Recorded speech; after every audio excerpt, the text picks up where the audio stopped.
Dans la première vidéo sur l'histoire de Marseille, il était évident de parler de la légende de la fondation de la ville phocéenne. D'ailleurs, si vous ne l'avez pas encore vue, direction ici pour la regarder. Maintenant que les noms de Protis et Gyptis ne nous sont pas inconnus, de quoi allons-nous parler? Je vous propose, avant d'attaquer les faits historiques, de se pencher sur ce qui a fait que les Phocéens se sont arrêtés dans ces lieux. Ils sont restés, la topographie de Marseille et sa région. Déjà, comment les marins grecs sont arrivés?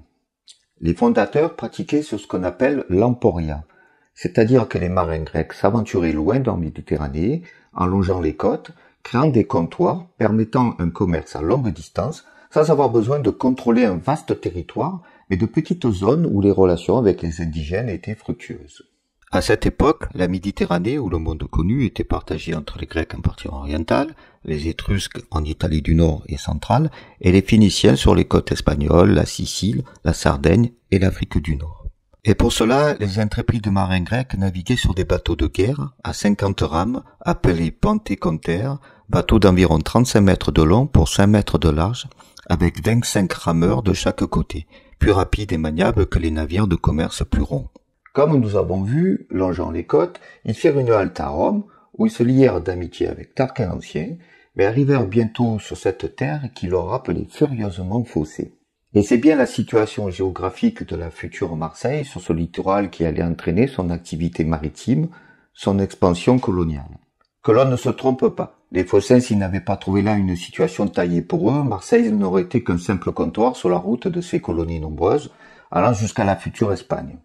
Au contraire, Massalia se développera au point de devenir la nouvelle patrie des colons phocéens, chassés de leur terre natale par les Perses. Prenons de la hauteur et plaçons Massalia sur une carte. Déjà, la cité se trouve entre les deux golfes que sont le golfe de Gênes et le golfe du Lion. Massalia est ainsi au centre de la Méditerranée nord-occidentale, entre le comptoir d'Élée, Velia pour les Romains, dans le sud de l'Italie, et Emporion, Emporias, sur les côtes ibères en Catalogne. Et même plus loin, Héméroscopion, dont Strabon disait « Entre les Sucrons maintenant et Carthage, et une faible distance du fleuve, se trouvent 3 petites places dont la population est massaliote d'origine. La plus connue des 3 est Héméroscopion. Sur le promontoire qui l'avoisine s'élève un temple consacré à Diane, éphésienne, et en grand honneur dans le pays. Santorius en avait fait sa place d'armes maritimes. C'est effectivement une position très forte et un vrai nid de pirates qui s'aperçoit de très loin en mer. On l'appelle le Dianium, ce qui équivaut pour nous à Artemisium. À proximité de ce cap se trouvent des mines de fer de bonne qualité et les petites îles de Planésia et de Plumbaria, puis en dedans de la côte, une lagune de 400 stades de tours. On consacrera une vidéo complète sur les comptoirs phocéens. Important également, la cité est proche du Rhône, ce qui lui permettra de commercer vers le cœur de la Gaule et par la Saône, la Loire, la Seine, d'accéder aux gisements d'étain pour la fabrication du bronze, de la côte ouest et de la Manche de la Gaule, mais aussi toujours par les fleuves, le Rhin et le Danube aux richesses du pays germanique. Pour autant, Marseille sera longtemps bloquée côté terre comme l'atteste Strabon qui nous apprend que Massalia fonde des bastions sur le littoral pour maintenir au moins la mer libre, les barbares ayant le contrôle de l'intérieur des terres. Quand les Romains ont vaincu les Ligures à la fin du IIe siècle avant Jésus-Christ, ils laissent à Massalia une bande de terre s'étendant sur quelques stades, quelques centaines de mètres, de profondeur tout au long du littoral jusqu'à l'Italie.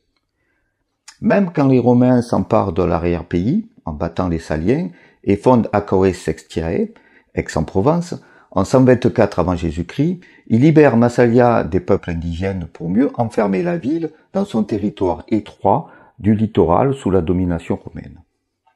Mais observons de plus près cette topographie qui fera de Massalia la ville actuelle de Marseille. D'un point de vue géologique, le littoral méditerranéen de Marseille est assez classique. On trouve des bassins et des dépressions alluviales et littorales de faible superficie, avec en marge des collines calcaires, bassins où l'on trouve l'habitat, les cultures, les voies de communication, et d'autre part des plateaux, des collines calcaires recouvertes d'une végétation en garrigue, de pins, au sol aride. Voyons le bassin de Marseille. Les premiers phocéens ont été séduits par le lieu qui leur rappelait la lointaine Phocée.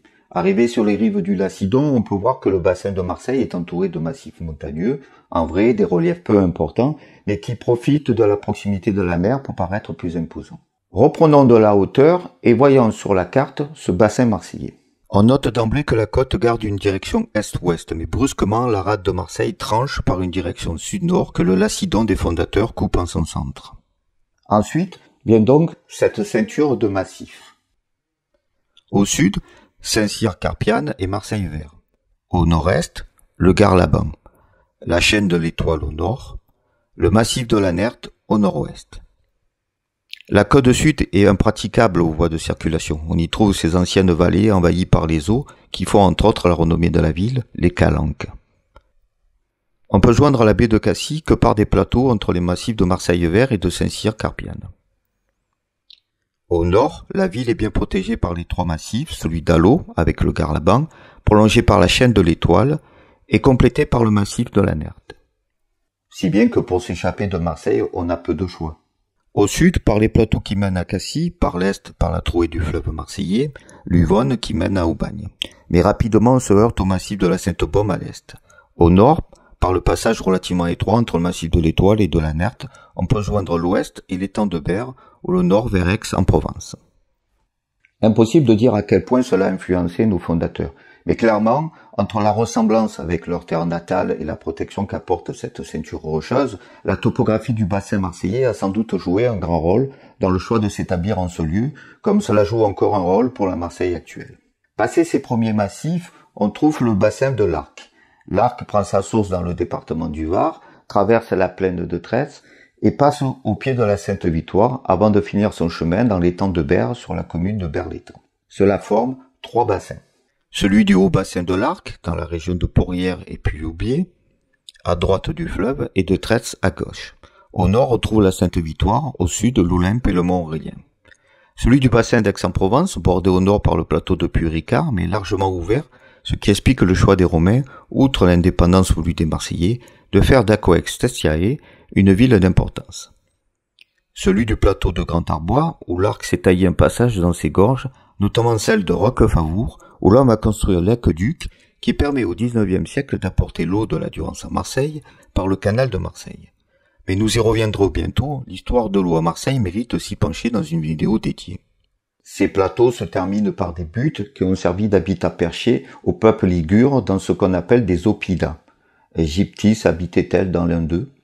Mais Massalia est longtemps restée contrainte à la rive nord du Lacidon. Je ne vais pas évoquer la topographie de Marseille et notamment les trois buttes de Saint-Laurent, des Moulins et des Carmes dans cette vidéo. Une vidéo y sera entièrement dédiée. Si on a évoqué la nature du terrain, c'est qu'il a de l'importance car il conditionne ce que le colon en fait. C'est bien parce que le lieu était peu favorable, trop aride pour s'investir dans l'agriculture que les Phocéens se sont concentrés sur le commerce et la piraterie. Du moins, autant que pour leur affinité à ce mode de vie. Et ce n'est qu'une fois suffisamment à l'aise dans leur cité, limitée à la rive nord du Lacidon, suffisamment puissante que Massalia s'est lancé dans la conquête de son territoire, de son bassin et au-delà de la conquête de nouveaux comptoirs. Mais tout comme Massalia est né de l'Emporia, l'idée première des Phocéens est bien de s'étendre par la fondation des comptoirs et non par l'accroissement territorial.